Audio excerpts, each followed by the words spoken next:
Okay, so on the second clip, we're going to pick up with the Atlantic slave trade. So here we go. First thing you should know is that um, the Atlantic slave trade is driven in large part by this need by Europeans to have established plantation-style agriculture in the Americas. Again, plantation crops are things like sugar, coffee, cotton, tobacco. These were in great demand. All those crops were in great demand in Europe. And so the Europeans used these colonies they had in the Americas to grow those crops and then ship them back to Europe and then sell them for a profit to Europeans. So it's important to also know that the European people learned this plantation style system of agriculture from people of the Middle East, and they learned that during the Crusades when they actually had that contact with Middle Eastern people.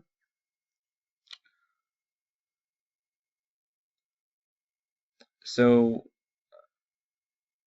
originally, if you remember, on these plantations, the Spanish and the Portuguese initially, and later the British used Native Americans as the laborers for these plantations. However, the diseases that were spread to the Americas that we talked about earlier decimated the population of the natives. And the harsh labor, like sugar plantations, sugar refinement, and taking the crop of sugar and turning it into actual sugar, involves high temperature ovens, and working in hot climates around those ovens, also just for heat exhaustion, killed a lot of native people. So natives are replaced by Africans, who were the next best source of free labor for Europeans. Remember, the time it's starting now where this idea of racist ideology is becoming prominent in the world. This ideal of the darker someone's skin, the more inferior they are, the lighter, the more superior you are in terms of race. So that idea is becoming embedded in the world at this point. Africans are also ideal for Europeans because there's a large supply of Africans in Africa. Africa is fairly close to Brazil and South America and the Caribbean. It's not that far of a distance, especially for European ships. Africans are also immune to the European diseases and they're skilled in agricultural work. So they are the ideal replacement for natives. And that is where most Africans go. Once they are taken from Africa, they do go mostly to the Caribbean and Brazil. About half the slaves go to Brazil. A large majority go to the Caribbean and later North America. So here's my question for you here. How did global trade lead to Atlantic slave trade? Pause and answer that question, please. All right, now we'll continue on to the second major concept here of the new social organization and methods of production. So what this means is that people are organized in different ways now. You saw this a little bit with the development of feudalism in the post-classical era, and we see it again here in the early modern era. New social organization. So peasant labor intensifies. You can see that as the main idea here. And you see this mostly because of the plantation-style agriculture. The peasants are lower class, whether they're African slaves or lower class people in Europe still or throughout the world. Life gets kind of worse for them. Demand for labor increases, and they're treated even worse once they are laborers. So some examples of this outside of the Atlantic slave trade is the cotton textile industry in India. So India, remember, is actually known for its sources of cotton, and there's a lot of demand for cotton labor in India. So those people doing the laboring of producing cotton textiles in India are in great demand, but also they're kind of exploited. Similarly, in Russia, if you think of the Russian Empire, this was coming together during this early modern era as well. And you remember the Russian Empire expanded on many occasions, and one of its expansions, it reached into Siberia. And just like the Europeans did with Native Americans, Russians actually conquered the Siberian people and had a form of colonialism there. And they actually exploited them for their beaver pelts, furs, valuable animal skins, and made them kind of do the work for the Russians. So the Russians did not go hunt those animals themselves. They made the Siberians do that and then turn those animals to the Russians, who then sold those skins for profit. So those are all examples of how how lower working peasant class people are kind of treated badly. In addition to what's happening in the Americas, it's all over the world. There's also African slaves being sold in the Indian Ocean trade network from East Africa into China, even into India. This is great cultural fusion happening there. So in addition, the new social organization dictates that you have new forms of coerced labor or forced labor that rise. So indentured servants arose, the idea of people who want to expand their own lives and go to the Americas from Europe, but they can't pay for it. So what they do is they enter into a contract to pledge that they'll work for a period of 5 to 7 years usually for someone who pays their way to the Americas, and they work as indentured servants, almost as bad as being a slave. A lot of them are exploited as well. The Spanish also, once they colonized the Americas, they set up something called the encomienda system. You see it pictured here, essentially like feudalism in Europe, where the Spanish took the plots of land that were controlled by the natives who lived in the Americas, and they took the land from the natives and made the natives work on the land for them. The encomienda system is very similar to slavery and feudalism. Another form of social organization is these new social hierarchies, especially in the New World. So you remember the Spanish social hierarchy with Peninsulares, Creoles, Mestizos, and then Africans and Native Americans. The thing I really want you to zero in on here is this Mestizo or mulatto class. This is a new social class that's created because the mixed race class. So Mestizo, mulatto refers to a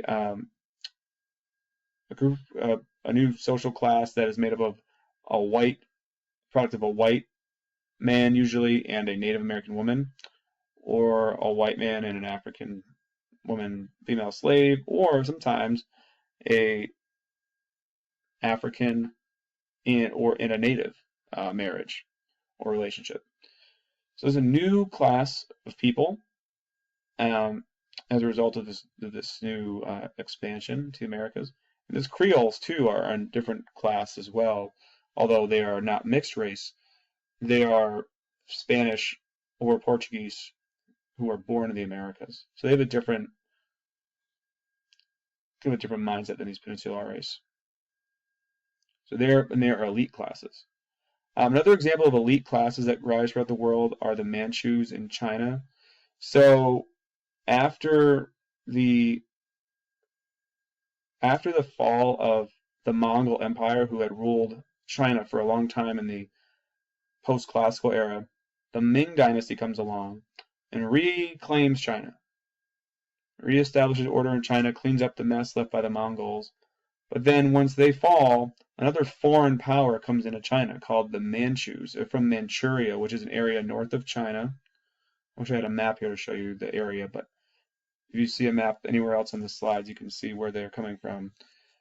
So they take over China, and they are a foreign power, and they rename themselves the Qing.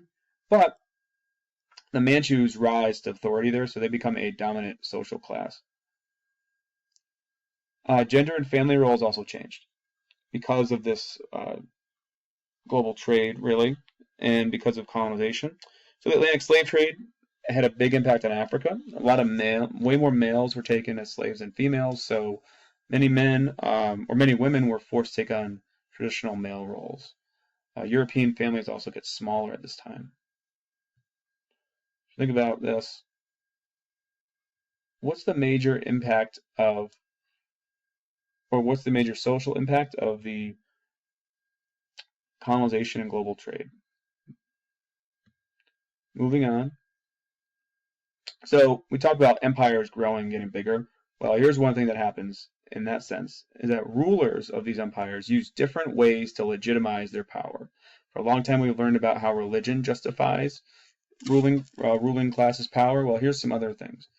Rulers actually start to use art, religion again, but art and monuments to themselves to legitimize their rule. So some examples here, you have the divine right idea of Europe. We see a lot of European monarchs say, oh, God gave me this power. But you also see human sacrifice with the Aztecs, Chinese Confucian rituals, and then the creation of the Taj Mahal in India, which is a huge mausoleum. It's a huge building with a tomb inside of an emperor's wife. Please Google that later and just get a picture of the Taj Mahal, but that will show you the picture of this. It's an amazing structure, but it is a way also that this Mughal Indian leader showed his authority was by building this major piece of architecture. Empires, as they grow and expand, especially overseas in the maritime empires, they exploit religious and ethnic groups for their own gain. So the Spanish do this big time with the natives. They exploit them, as we've talked about. The Manchu of China, they also do a little differently. They actually make the Chinese elites, at least that they conquered, feel welcome, and they try to embrace their culture and kind of win the respect of Chinese native people. The Ottoman Empire, we see the rise of them in this time period as well. They allow non-Muslims to live in their empire as long as they will pay a jizya tax. The jizya is a tax for people who do not choose to convert to Islam. And then there's also something to note about the Ottoman Empire. Remember the Devshirme system, where the Ottoman government would take Christian boys from southeastern Europe and turn them into janissaries, who are the royal guards for the Sultan of the Ottoman Empire. It's literally like these Christian kids get kidnapped and they take away from their families and converted to Islam and speak Turkic, and they change their whole life just to cement their authority of the Ottoman rulers. So take a second and think about how did emperors justify their rule in the early modern era? Okay, more on this imperial expansion. So rulers also established their empires through the use of gunpowder weapons. The Ottoman, the Mughal, and the Safavid empires of the Middle East are known as the gunpowder empires, in fact. The maritime empires, Spain, Portugal, British, Dutch, and the French, these countries conquered more colonies in the Americas with gunpowder weapons. Portuguese, again, used their gunpowder weapons to establish the trading post empire in Africa and Indian Ocean. Asian empires like India, China, the Middle East remained pretty powerful here, but they're starting to get outpassed here by the Europeans shortly in this time period. Gunpowder, by the way, remember, emanates from China, so it has spread all the way to Europe at this point, and now look what Europe has been able to do with it. Land empires also expand. I already mentioned the three in the Middle East, the Safavid, the Mughals, and the Ottoman. The Manchu also expand, as well as the Russian. Competition over trade routes also leads to rivalries and provides obstacles to expansion, actually. So you have the conflicts like the Ottoman and the Safavid, you have pirates in the Caribbean Sea over here, and you've got various wars in Europe over religion that actually block empire building and lead to rivalries. So there are rivalries, again, that also hurt these new maritime empires. Okay. So make sure you know the maritime empires and the land-based empires of the early modern era. Last thing for this lecture, I want you to know about two things that we didn't talk about really that much, something called the Protestant Reformation and the Scientific Revolution. So here's some background on the Protestant Reformation. So after the Renaissance, the power of the Catholic Church declined significantly in Western Europe. And after years of corruption by the Church, like the sale of indulgences, Martin Luther, the German monk, protests the Catholic Church, challenges it with a list of the 95 Theses, which are complaints about the Catholic Church. He leads a new Christian religion called Protestantism. It's a new brand of Christianity that removed the Pope's influence. Protestantism spreads throughout Europe, setting off a number of religious wars. Um, this is all going on